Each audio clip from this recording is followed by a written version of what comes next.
Hello, this is H.G. Bailey, and welcome back to Let's Play Final Fantasy IV Pixel. Let's continue through the Underground Waterway. Now that we've got Tellah in the party, I'm going to be having him do most of the heavy lifting, early on at least. And Rydia learned a new spell, Sleep. So the sleep status is a bit different in this game than most Final Fantasy games. In this case, a physical attack will not wake you up from the sleep status, but it's still pretty terrible, so I'm not going to be using it.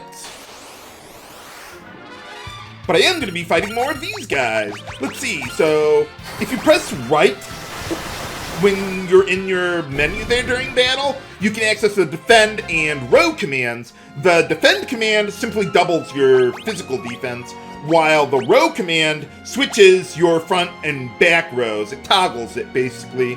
But that's only really useful if you get ambushed by enemies from behind. But in this case, we can pick up an iron armlet for Tellah, since he joins with no arm gear or head gear. I could have gotten some stuff back at Kaipo for him, but I don't think that's really necessary, especially since he has a lot of HP. But Rydia doesn't have a lot of HP, so let's heal up a little bit with Tellah's Cura spell there. Let's see, there's one more thing I want to do around here. Fighting more of these guys. Let's see. I'm going to do things a little different this time around now that we've got Tellah in the group there. Yeah, you see with the water bugs, they get hit with magic. They use Curaja or Remedy on themselves. Unlike, Remedy in other translations there. So I need Tellah to finish them off because he's got a bit more intellect than Rydia does. So I don't know that she could do it even with her Chocobo summon there. But in any case, we got a waterfall here, and as we all know in JRPGs, where there's a waterfall, there's hidden treasure behind it. See what we got. Next potion, that doesn't restore all of your HP, but it does restore a lot of it. And a Dry Ether for restoring a lot of MP, and a Phoenix Down to revive party members, or you could use the Life spell. Seems kind of odd that they translated that as Life instead of Raise, but, well, whatever works. I could also use Tellah's teleport spell there to get out of here, maybe rest up in a tent or back at Kaipo, but yeah, I don't think that's necessary here. We'll just continue from where we are for now. Oddly enough, there's no extra dialogue with Tellah in your party back at Kaipo. I mean, you might think that with Tellah around, he might react to some people talking about him and his daughter or something, but, nope. Oh, well.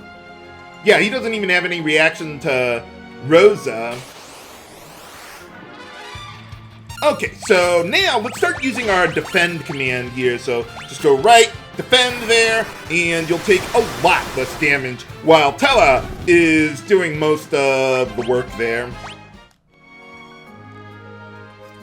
Yeah, Rydia's MP is a bit low, but we'll be fine.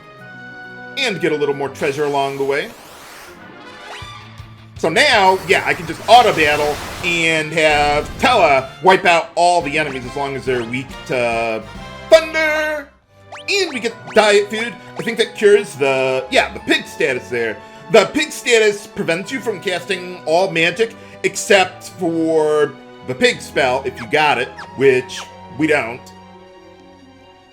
But otherwise, I mean, it can be useful against enemies sometimes.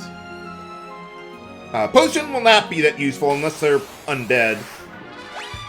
Okay, we can keep going with this. There are new enemies around here, but we'll get to them eventually. When I get to the point where battles are going to take, like, more than 1 or 2 turns to kill enemies, then I'll start editing things out. But with the fast forward and auto battle, we can just go through that so quickly. And here we got a new enemy, Gigantoads. These guys are weak to ice, and you want to be careful taking them out, because if there's only one of them left, they can cast Toad on you. Yeah, I thought I'd demonstrate the Goblin Summon there with Rydia. Nice touch.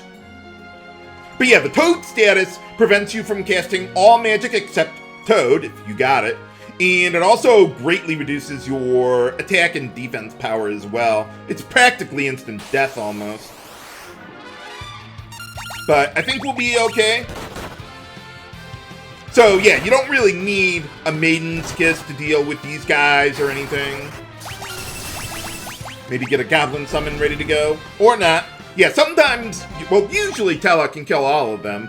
But sometimes you get a bad damage roll, and there's not much you can do about it. Man, they got quite a few doors around this place, considering it's just a cave. But in any case, what do we got? Yeah, we got a save point there, essentially. A tent restores 1,000 HP and 100 MP to all party members, which is more than enough for us for now. A cottage restores everything to 100%. But tents are good if you're like midway through a dungeon like this. Oh, I murdered her mom, and now she's tagging along with me. Oh yeah, she's got white and black magic as well as summoning. Holy cow. Aww. Didn't we hear about that before? Ah. Nuts. Oh yeah, I heard about that. So, yeah, what's going on? Oh yeah, well, I suppose Tellah wouldn't know about that. How hard could it possibly be? Oh, okay. Nuts. I've seen this hentai before. What's the worst that could possibly happen? What are you, like, precognition or whatever the word is? I don't know. But in any case, we're all restored here now. And I would like to save here real quick. There we go. Let's continue onward. And this is about the end of the usefulness of the Goblin Summon, because now we've got the Ice Rod, which you can use as an item during battle to cast Blizzard on enemies, but it's weaker than manually casting the Blizzard spell, so, you know, it's good to conserve your MP, but that's about it. It's not that great on the damage there. I would not rely on it for killing the toads around here. But otherwise, yeah, we can keep on going from here. Whoops. Let's see. Okay, we're good. We're good. I didn't mean to multi-target Tellah's Thunder spell there. But Rydia got the job done anyway, so it didn't really matter there. By the way, one thing about spells is that they have a charge time to them for how long it takes to cast them. And it gets reduced a little bit by agility, or the agility stat of the caster. I didn't know about that until a couple weeks ago. I had Rydia and Tellah cast the same spell at the same time, but even though I selected Rydia's slightly after Tellah, she still got her spell to go before Tellah did, and before fighting new enemies. Zombies! Now, if you press left with a curing spell, you can target enemies with it. And I want to use Cura on the zombies because, yeah, being undead, healing will be reversed. It'll damage them. They are also weak to fire, but that's not strong enough to kill these guys. Even though, yeah, we do have a fire spell, it won't get the job done. So instead, yeah, use Cura, and it gets the job done that way. But yeah, they're not extraordinarily dangerous at all. Hey, a bomb fragment. It's an item you can use in battle to damage enemies for fire damage. Uh-oh, a whole bunch of these guys. I'm in trouble now.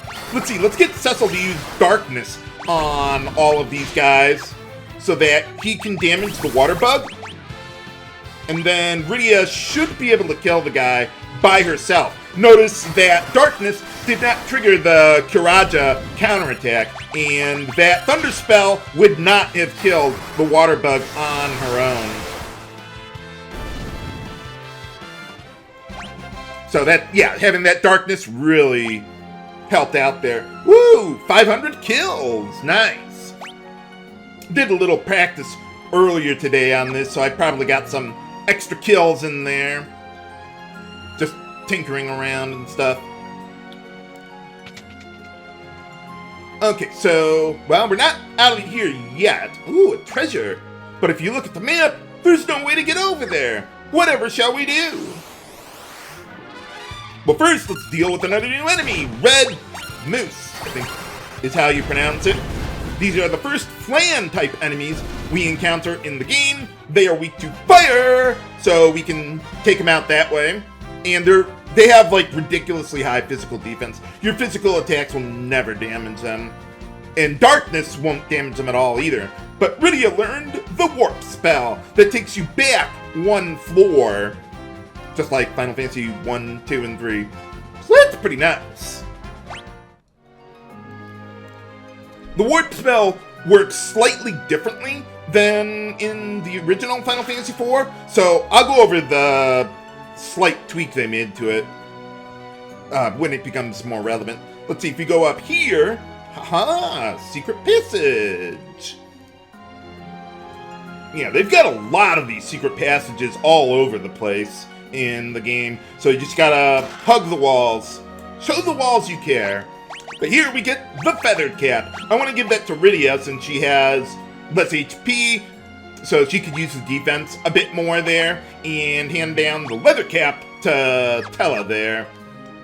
Let's see, I could use Warp to get back to the other side, but it's probably just as fast to walk back anyway. Alright, there we go. So now let's continue onward to the last part of this place. Let's see, there's a new enemy that I want to find around here. Let's see, why don't we heal up a little bit? I've had Cecil using his Darkness in more of the 6 enemy battles that I'm now editing out. They take a while. But this fight will not take a while.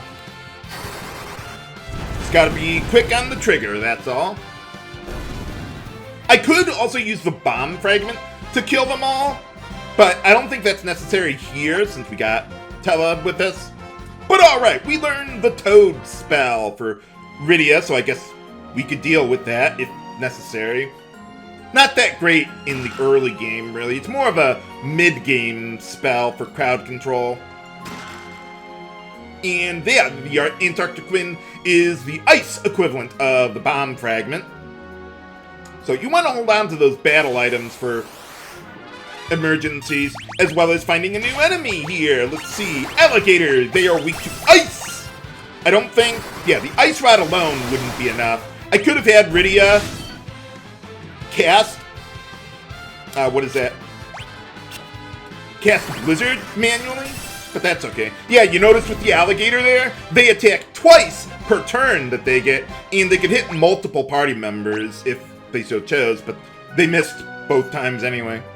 So, that's pretty nuts. Almost there. Or we could just deal with these guys a little more. But yeah, these guys, well, flame-type enemies in general, are really nothing that extraordinary. I really hope I can find that new enemy around here.